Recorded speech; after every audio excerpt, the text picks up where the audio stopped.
partir de agora, a nossa entrevista é com o contador tributarista Márcio Barroso. Nós vamos falar sobre reforma tributária. Ao longo dos últimos anos, nós tivemos um debate muito amplo sobre a reforma tributária no Brasil, inclusive com preocupação de muitos contribuintes, né? Não só os empreendedores, mas também muitos autônomos, muitas pessoas que trabalham por conta própria, muitas pessoas físicas também, né? Pessoas comuns que temem pagar mais impostos, ou temem ter ali uma maior dificuldade, né, para realizar o pagamento desses tributos e impostos. E aí são várias mudanças e o Brasil passa por um período de transição. Para explicar melhor essas mudanças e o impacto na vida do cidadão, na vida do empreendedor, aqui no estúdio nós recebemos o contador Márcio Barroso, especialista em tributação, tem uma vasta experiência nesse segmento. Bom dia, seja bem-vindo ao nosso estúdio. Bom dia, turma. Obrigado aqui mais uma vez pelo convite. Estamos aqui à disposição nesse momento tão delicado que nós estamos passando de transição, mas estou aqui aberto para entender ou a poder ajudar a tirar algum tipo de dúvida eventual. Quais são as principais mudanças hoje com a reforma tributária, no que diz respeito, por exemplo, aos tributos, aos impostos que o cidadão paga, e no que diz respeito à própria forma de arrecadação do Estado brasileiro? O que foi que mudou na prática? Bom, na prática, eu acho que a reforma tributária não é sobre imposto. É muito mais uma forma agora de você entender um novo modelo de tributação no país. A questão do imposto, ela acaba sendo secundária em alguns momentos, né? Por essa questão da alíquota. Márcio, a alíquota está sendo de 27%, vai estar sempre prevista de 28%. É o que você já paga.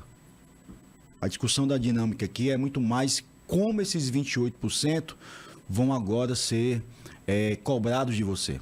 Porque uma das premissas da reforma tributária nada mais é do que a combater a informalidade. Por isso que os autônomos estão preocupados e devem estar preocupados mesmo, né?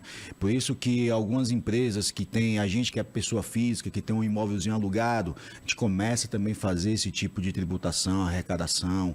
Então, a dinâmica da arrecadação do imposto, na minha concepção, por empresário, chama muito mais a atenção do que propriamente esse jogo de letrinhas que a gente está aqui, vamos discutir também um pouco sobre isso, né? Doutor, e nesse caso, para o empresário, para o empreendedor, até 31 de dezembro, ele tinha um modelo, né? O governo tinha um modelo de arrecadação e agora, então, desde 1º de janeiro, tem um novo modelo que é uma transição, né? Transição, isso. O que foi que mudou efetivamente? O que muda para esse empresário que desde o dia 1º de janeiro precisa estar se adequando a esse novo modelo de arrecadação do governo? Perfeito, excelente pergunta e obrigado por ela, tá? O que acontece? 2026, nada muda. Fique tranquilo. Se você é do Simples Nacional, você vai pagar os seus impostos do Simples Nacional. Você que adotou o presumido, o lucro real, se você que é do MEI, nada muda. O que está acontecendo nesse momento aqui agora? É um período de teste dos sistemas que foram ali implantados durante o ano 2025. Tecnologias essas que estão sendo testadas a partir de 2026. Vão ter ali alguns ensaios, e quanto ensaio, tudo vai ser permitido, nada vai ser arrecadado, é muito mais para fazer o teste realmente dos sistemas das empresas, principalmente, como a parte cadastral e controles. Então, muito mais nesse momento é você, quanto empresário, entender se o seu sistema está adequado para a reforma tributária, se a sua contabilidade vai conseguir lhe atender às suas necessidades, porque não adianta nesse momento aqui agora, e nem todo mundo está com capacidade técnica nesse momento, sabendo tudo o que está acontecendo, muitas portarias estão sendo baixadas, muitas exceções estão sendo baixadas para aguentar, para nos adequarmos a essa transição. De forma prática, e a sugestão que eu sempre falo para os meus clientes e para as pessoas e a entrevista que eu dou é: converse com os seus soft houses, os seus sistemas, e converse com os seus contadores. Nesse momento é muito mais você trabalhar uma questão cadastral do sistema, cadastrar item, cadastrar serviço, entender os novos layouts de emissão de nota fiscal, emissão até de boleto. O boleto muda também nos seus layouts, né? Porque o boleto vai ser uma forma de arrecadar também, para que você possa ir adequando durante o ano de 2026. Muito se falou, doutor, que essa reforma tributária, como o senhor disse, não iria mudar a questão de alíquota, não ia ter grandes mudanças em relação a alíquotas, mas ia simplificar o modelo, né, de arrecadação do governo e, claro, o modelo também para o cidadão, para o contribuinte. O senhor observa que, de fato, a gente caminha para uma simplificação desse modelo tributário ou não? Está ficando mais complexo? A simplificação ela não é alcançada agora. Pelo contrário, é como se eu estivesse na sua casa e você vai fazer uma limpeza na sua casa, você tem que tirar os móveis do lugar para depois você arrumar novamente. É a mesma coisa. Se você pegar aqui uma analogia, a simplificação ela é intencional, ela pode ser alcançada se durante essa transição, desses próximos 9 anos, ela for atendida dentro da lei complementar. Fato que na nossa política, isso é muito difícil acontecer. Por quê? Porque existe... E aí vamos ser abertos, né? Existem lobbies, jogo de interesses, e aí de repente alguns segmentos começam a vir as vírgulas das exceções. Mas a ideia central, se ela for alcançada, ao final da reforma de transição, daqui a 9, 10 anos aproximadamente, sim, ela vai ser alcançada, porque o jogo vai ser mais limpo. O empreendedor varejista aqui de Teresina, ele terá as mesmas vantagens fiscais, econômicas, do que um varejista lá de São Paulo, Rio Grande do Sul, até mesmo ali da região centro-oeste e norte. Porque ele vai jogar as mesmas regras fiscais em termos de benefício. O que não gera competitividade no Brasil é justamente esse jogo, né, de exceções que cada estado ali tem a sua capacidade de fazer. Mas falando para você de forma específica, não, porque a reforma tributária, que nós chamamos de regime regular, ela vai andar em conjunto com as reformas que nós temos hoje. Então, eu vou ter que dar a bênção para 2 senhores ao mesmo tempo. Então, isso vai gerar uma complicação muito forte no período de transição. Qual a orientação que o senhor dá para aquele empreendedor, aquele trabalhador que tem o seu pequeno negócio, mas não, eu não quero formalizar o meu negócio, eu prefiro trabalhar aqui na informalidade, aí ele evita emitir uma nota, para receber valores, às vezes ele recebe o nome de um amigo, de um parente, para evitar ser pego, ser fiscalizado. Qual a orientação que você dá para esse empreendedor, para esse empresário, para que ele venha formalizar o seu negócio e assim poder está contribuindo, fazer as suas contribuições de forma legal? Perfeito. Essa pergunta, ela não serve só para o pequeno, não, serve para o grande também, sabe? A informalidade no país, ela é bem severa. Por devido a várias questões que não vamos discutir aqui, o custo do Brasil, a informalidade, até nos grandes negócios, às vezes, né, o empresário tem um pouco de apetite ao risco. Aquele que é o pequeno, que é o MEI, que é o nosso ponto focal aqui nesse momento, ele não tem como escapar. Por quê? Porque não é com base no faturamento, vai ser com base agora no crédito. Então, se você recebeu por cartão de crédito, se você recebeu pelo conta bancária, Pix, boleto e coisa parecida, a Receita Federal vai ter capacidade de olhar isso, verificar isso, ela mesmo calcular e ela mesmo fazer a retenção e a cobrança do imposto. Então, a única saída para todos os empresários, ainda que sejam pequenos, ele achar um nível de profissionalização do seu negócio, tá certo? E ele tem que se capacitar, revisando a sua precificação, revisando os seus produtos, vendo outra forma de entregar os seus serviços, né? Para que ele garanta um nível de eficiência financeira para dar sustentabilidade ao seu negócio. Porque o lance da informalidade, ele é ponto focal para a Receita Federal e para os estados e municípios para acabar. Então, a informalidade vai realmente ser a invasão fiscal vai ser sofrida e ela vai acabar. O senhor falava dessa profissionalização, da importância da adequação às novas regras. Essas informações, elas estão acessíveis ao empreendedor? E no caso dos profissionais da contabilidade, o senhor avalia que Os profissionais já estão preparados para lidar com essa nova realidade? Já se adequaram, inclusive, à nova legislação, a esses novos instrumentos também que vão ser usados a partir de agora? As informações, elas são acessíveis, tá? As informações são acessíveis, são públicas, né? E até nesse mundo de informação que nós temos hoje em dia, se você quiser dar um Google aí em qualquer tipo de portaria que está sendo baixada aqui agora, ela é acessível. Márcia, as contabilidades estão preparadas? Não estão preparadas. Assim, há muita coisa a ser feita e do ponto de vista técnico, né? Tem muito conhecimento ali do geral, mas no detalhe, realmente, poucos escritórios estão realmente ali preparados para enfrentar o que nós vamos enfrentar. Márcio, isso é um problema para a gente? Gente, de verdade, vamos nos acomodar em algum momento. Mas esses próximos anos, 1, 2, no primeiro, segundo, terceiro ano, ele é decisivo. Sabe por quê? Porque nessa acomodação, o empresário não tem espaço para levar prejuízo, né? Então, se você estiver muito bem ali acompanhado por um profissional técnico, para que possa realmente tirar suas dúvidas ali na sua operação do dia a dia, ele vai fazer muita diferença, por isso vai ser até um nível de competitividade para os empresários. Bom, nós temos algumas participações aqui de ouvintes que estão conosco. O Murilo diz o seguinte: olha, se fosse um país sério, de políticos sérios, e os impostos tivessem uso correto, não haveria sonegação. Sim. Imposto em cima de imposto e nenhum retorno. Aí tem aqui também o Emanuel Henrique, né? Ele diz o seguinte: olha, o empresário vive enforcado, muita tributação. Eu tenho empresa e quase quebrei na pandemia, né? Muita gente também teve dificuldade na pandemia. E aí tem aqui também um questionamento, para encerrar aqui o bloco de perguntas, do nosso ouvinte, o professor Paulo Sérgio de Timon. Pergunte ao entrevistado o que ele acha dessas isenções fiscais. O governo federal deixou de arrecadar mais de 860 bilhões de reais em 2025, 4 vezes o orçamento do Bolsa Família. No entanto, as empresas, em sua maioria, não oferecem nenhuma contrapartida em tecnologia, criação de empregos, nem para o desenvolvimento do país. As isenções afetam a Previdência Social, que o governo alega ter déficit. É o professor Paulo Sérgio. 3 participações aí, por favor.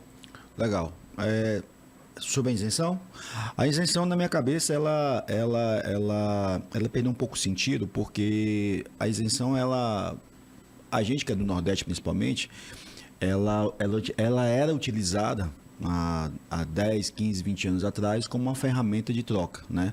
Você trazia empresas de grande porte para cá, para o estado, né? Para que você possa desenvolver realmente a região, né? Isso realmente não foi alcançado, né? E os estudos mostram isso. E realmente esse processo de isenções, né, ou benefícios, né, em alguns momentos, para alguns segmentos, eles não foram alcançados os seus objetivos finais. Não estou aqui para discutir sobre isso. Porém, esses tipos de isenções e benefícios, quando muito bem utilizado, ele era muito bom para o desenvolvimento da região. Mas para o desenvolvimento do mercado, não. Porque quem recebia esses benefícios? É para quem não precisava, né? Eu vou botar assim entre aspas, para quem não precisava, porque todo empreendedorismo precisa disso, né?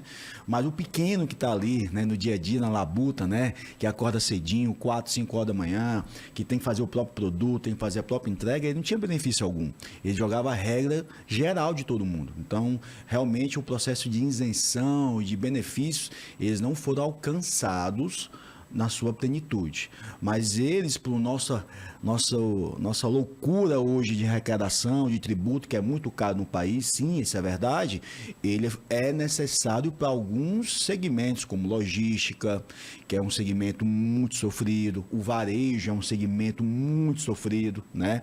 Então, são com margens baixas, com vários custos ali no seu dia a dia, e realmente isso realmente não é alcançado. Mas, em termos de competitividade, o jogo agora é igual para todo mundo, né? Então, o varejista aqui do estado, ele vai ter o mesmo valor competitivo do varejista de São Paulo e assim por diante. O que vai fazer diferença são outras variáveis, mas nunca mais os impostos. Professor, nesse momento de transição, não há o que se falar em punição, de repente, ao empresário que não se adequar. Como é que fica a questão da fiscalização, né, da Receita Federal em relação à tributação?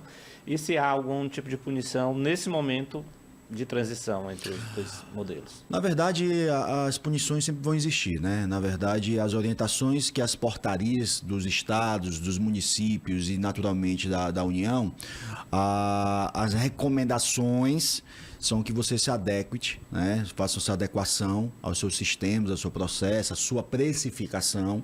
Né? Detalhe, tá, gente? De novo, é um novo modelo de negócio, né? Então, ele tem que se adequar às suas especificações e ele vai ter que se adequar sim.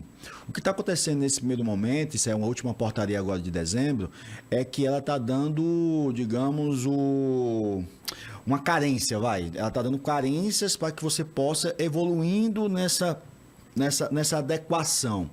Mas de verdade, por coisas que eu já passei, né, e nunca mais vamos passar o que nós vamos passar aqui agora, tá, gente? A nossa geração que está aqui, né, de empreendedores atualmente, nunca mais vai passar porque nós vamos passar nesse momento.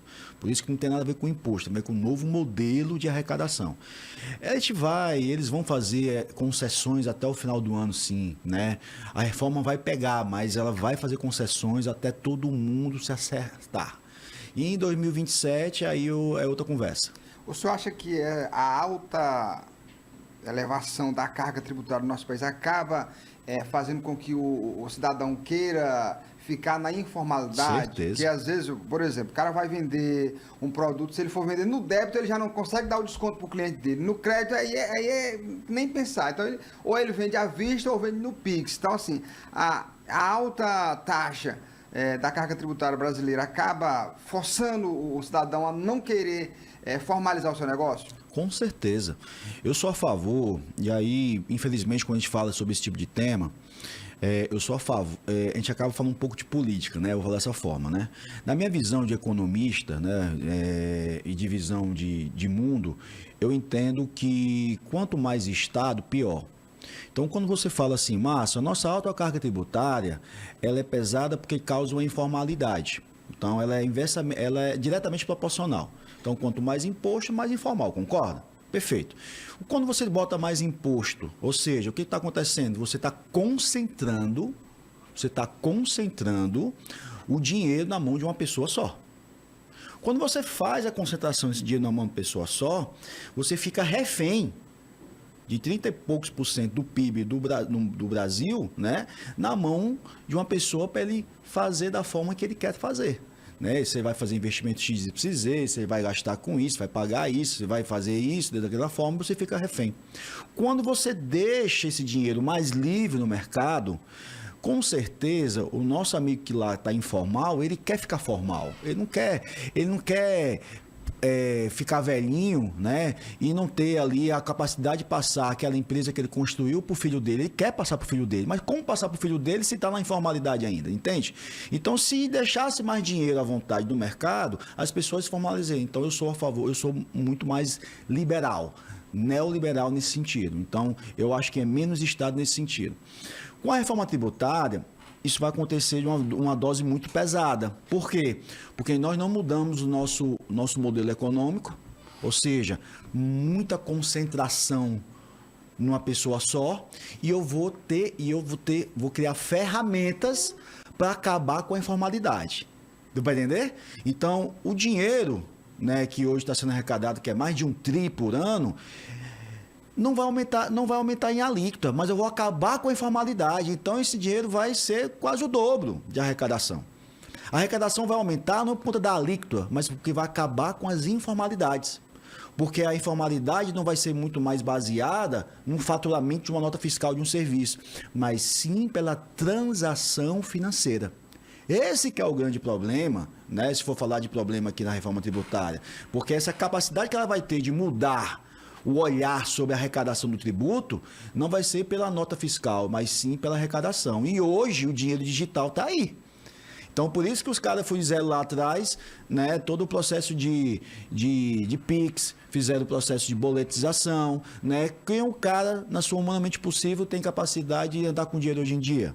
Muito provavelmente pouca gente tem, mas ainda na ferramenta de dinheiro vivo, né? Mas então quer dizer que a minha venda agora eu só vou aceitar dinheiro vivo? Esquece, cara. A informalidade do dinheiro vivo ainda também ela vai acabar. Existem ferramentas para isso. Estão vendo ferramentas para também ter esse tipo de controle, né? Então, Não tem jeito, ou vocês vai se adequando a esse novo jeito de ser, ou não. Aí a questão política, se o imposto é alto, se o imposto é baixo, a informalidade vai acabar ou não, aí eu não tenho resposta para te dar isso agora, mas a intenção está muito bem clara. Márcio... Jonathan, só mais uma pergunta. Pois não. A gente falou muito de informalidade. A gente sabe que também, principalmente quando a gente olha para um outro segmento do mercado, tem a questão, né, dos impostos, da sonegação de impostos. Sim. Esse novo modelo, de certa forma, ele pode ser mais eficiente também para combater a sonegação? Ele será eficiente. Na verdade, existem três tecnologias que foram já desenvolvidas, né? E que elas vão ser primordiais para que esse novo modelo de negócio de arrecadação ele ocorra. Primeiro, não sei se vocês sabem hoje, pelo nosso Código Tributário Nacional, né? O próprio contribuinte, ele próprio calcula, ele próprio informa, ele próprio paga. Concorda? Amanhã, com a reforma tributária, isso muda. O contribuinte não vai poder, ele é passivo nessa operação. Quem vai calcular é a Receita, quem vai informar é a própria Receita e quem vai reter e pagar é a própria Receita. Mas para que isso aconteça, existem tecnologias que, se tivesse essa reforma há 15 anos atrás, não funcionaria, mas agora vai funcionar.